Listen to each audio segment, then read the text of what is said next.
আসসালামু আলাইকুম। আপনারা সবাই অনলাইন থেকে আয় করতে চান, কিন্তু অনলাইন থেকে আয় করতে গেলে যেই 4টি কারণে সবচাইতে বেশি মানুষ অনলাইন থেকে আয় করা থেকে ছিটকে পড়ে যায়, সেই 4টি কারণ কি সেটা কি জানা আছে আপনাদের? হয়তোবা জানা নেই, যার কারণেই আপনি বারবার চেষ্টা করেও অনলাইন থেকে আয় করতে পারছেন না। সুপ্রিয় দর্শক, আজকের ভিডিওতে আমি আপনাদের সাথে শেয়ার করতে যাচ্ছি অনলাইন থেকে আয় শুরু করতে যাওয়ার আগে অথবা অনলাইন থেকে আয় করতে চাইলে যেই 4টি ভুল আপনাদের এড়িয়ে চলা উচিত, সেই 4টি ভুল। এবং ডেফিনেটলি আমি আশাবাদী আজকের এই ভিডিও থেকে যে 4টি ভুল আপনাদের সাথে আমি শেয়ার করব, সেগুলো যদি আপনি এড়িয়ে চলে আপনার অনলাইন থেকে আয় করার পদচারণা শুরু করতে পারেন, তাহলে ডেফিনেটলি আপনি একজন সাকসেসফুল অনলাইন আর্নার হতে পারবেন। সো ভিডিও লেংথি না করে চলুন শুরু করা যাক। প্রথমেই চলে আসে 1 নম্বরে, স্কিল ডেভেলপমেন্ট না করেই আয় করতে চাওয়ার প্রবণতা। সবচাইতে বড় সমস্যা। অনলাইনে 1 ঘন্টা আয় করে 1000 টাকা পেলাম, অনলাইনে 2 ঘন্টা আয় করে $10,000 পেলাম, অনলাইনে 3 ঘন্টা আয় করে 500 টাকা পেলাম, অনলাইনে একটা ভিডিও দেখে 200 টাকা পেলাম, 2টা ভিডিও দেখে 400 টাকা পেলাম। এরকম অসংখ্য প্রলোভন দেখিয়ে আপনাদের সময়, আপনাদের ইনফরমেশন, আপনাদের টাকা পয়সা এবং আপনাদের সঠিক পথটাকে বিভ্রান্ত করে দিচ্ছে অনেক ওয়েবসাইট, যার কারণে সঠিক স্কিল আপনাকে আগে জেনে তারপরেই আয় করতে যাওয়া উচিত। কারণ আপনি যদি স্কিল না জানেন, তাহলে সেক্ষেত্রে আপনার কাছে মনে হবে যে যেটাই দেখি সেখান থেকেই আয় করি। আসলে এরকম স্ক্যাটার্ড অথবা ছত্রভঙ্গভাবে আপনি যদি কাজ শিখতে চান বা কাজ করতে চান এবং সেখান থেকে আয় করতে চান, তাহলে এটা আপনার অনলাইনে দীর্ঘস্থায়ী আর্নার হিসেবে টিকে থাকাটা অবশ্যই কিন্তু কঠিন হয়ে যাবে বলে আমি মনে করি আমার এই 5, 6 বা 7 বছরের অনলাইন আর্নিংয়ের অভিজ্ঞতা থেকে। 2 নম্বরে হচ্ছে আনস্টেবল প্ল্যাটফর্ম থেকে আয় করার উদ্যোগ। এক্স্যাক্টলি, এই যে একটু আগেই ভিডিওতে স্কিল ডেভেলপমেন্টের ব্যাপারে আপনাদেরকে আমি যেটা বলছিলাম, স্কিল ডেভেলপমেন্ট কি সেটা নিশ্চয়ই আপনি জানেন। যে কোনো ব্যাপারে আপনি পারদর্শী হওয়া, কোনো একটা কাজ শিখে তারপরে আপনি অনলাইন থেকে আয় করতে চাওয়া। আর 2 নম্বর যেটা বলছি সেটা হচ্ছে আনস্টেবল প্ল্যাটফর্ম থেকে আয় করার উদ্যোগ নেওয়া। দেখুন, আনস্টেবল প্ল্যাটফর্ম থেকে আয় করার উদ্যোগ নিলে আপনার কি হবে? এমন অনেক বা অসংখ্য প্ল্যাটফর্ম আছে, এমনকি মাইক্রো জব ওয়েবসাইটও আছে, যেগুলো থেকে আপনি হয়তো বা 7 দিন বা 1 মাস কাজ করে সেখান থেকে কিছু অর্থ হয়তো উপার্জন করতে পারবেন।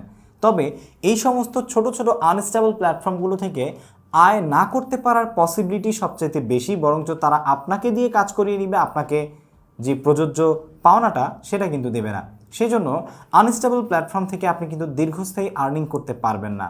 আর সেই সাথে ডেফিনেটলি আনস্টেবল প্ল্যাটফর্ম হওয়ার কারণে আপনি যদি আপনার একটা সম্পূর্ণ আর্নিং সোর্সকে অনলাইন নির্ভর করতে চান, তাহলে সেটা কিন্তু আর পসিবল হবে না। আশা করছি বুঝতে পেরেছেন। 3 নম্বর আমাদের কাছে রয়েছে মার্কেট ডিমান্ডিং যে স্কিল, সেই স্কিলটাকে আপনি আসলে শিখছেন না প্রপারলি। দেখুন, মার্কেট ডিমান্ডিং স্কিল না শিখে আপনি যদি অনলাইন থেকে আর্ন করতে চান, অনলাইনে মার্কেট ডিমান্ডিং স্কিল কী হতে পারে নিজেকে প্রশ্ন করুন। নিজে না জানলে গুগলে গিয়ে সার্চ করুন, what are the market demanding digital skills now in online earning. এটা লিখে সার্চ করলে কিন্তু আপনি দেখবেন যে অসংখ্য স্কিল আপনাকে দেখাবে, যেগুলো অনেক বেশি মার্কেট ডিমান্ডিং এবং ডে বাই ডে এটা উঠতেই থাকবে উপরের দিকে। যেমন এখন আমি আপনাদেরকে কয়েকটা স্কিলের কথা বলেছি, যেমন হচ্ছে গ্রাফিক্স ডিজাইন, তারপর হচ্ছে ভিডিও মার্কেটিং, তারপর আপনার video editing, motion graphics, animation, ঠিক আছে? এই যে কাজগুলো এছাড়াও আরও অসংখ্য জিনিসপত্র আছে, যেমন ওয়েব ডেভেলপমেন্ট, ঠিক আছে? তারপরে হচ্ছে এসইও। এই জিনিসগুলো কিন্তু অসংখ্য রকমের হচ্ছে মার্কেট ডিমান্ডিং স্কিল, যেগুলো সম্পর্কে আপনি যদি আইডিয়া নিতে পারেন, তাহলে কিন্তু আপনি একজন সাকসেসফুল অনলাইন আর্নার হতে পারবেন, আপনাকে কেউ আটকে রাখতে পারবে না। এছাড়াও চেষ্টা করবেন আপনার প্রত্যেকটা স্কিল যেন ডেফিনেটলি একটা কর্নার রাখে, যেই কর্নারে আপনি এআই বা আর্টিফিশিয়াল ইন্টেলিজেন্স সম্পর্কে ধারণা রাখেন। আপনার সেই নির্দিষ্ট স্কিলকে কাজে লাগিয়ে এআইকে ইন্টিগ্রেট করে বা সমন্বয় করে আপনার কাজটাকে যুগের সাথে তাল মিলিয়ে আপনার স্কিলটাকে সমন্বয় করতে, ঠিক আছে? এটা যদি আপনি করেন, তাহলে কোনো কাজে, কোনো স্কিলেই কেউ আপনাকে আর পেছনে ফেলতে পারবে না, যেটা খুবই গুরুত্বপূর্ণ বলে আমি মনে করি। এবং ফাইনালি 4 নম্বরে যে ভুলটা আমি আপনাদেরকে বলবো, সেটা হচ্ছে একটি আর্নিং সোর্স নিয়েই পড়ে থাকা।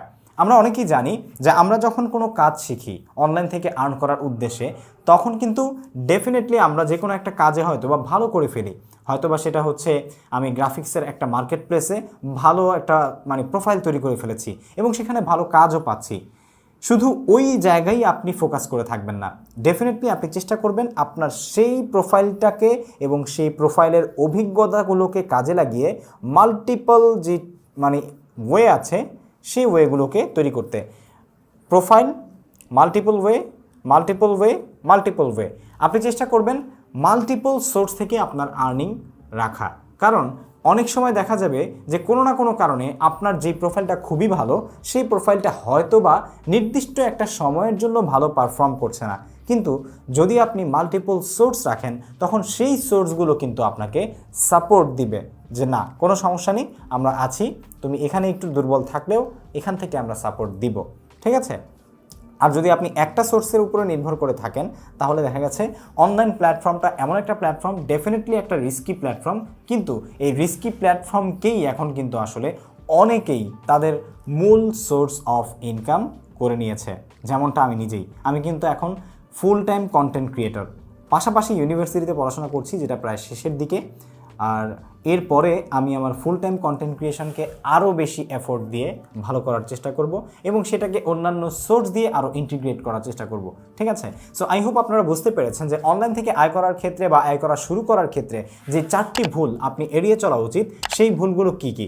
এই ভুলগুলো এড়িয়ে চললে আই হোপ আপনি একজন সাকসেসফুল অনলাইন আর্নার হতে পারবেন। ভিডিও ভালো লেগে থাকলে লাইক, কমেন্ট, শেয়ার, সাবস্ক্রাইব এবং পেজ ফলো করতে ভুলবেন না। আসসালামু আলাইকুম।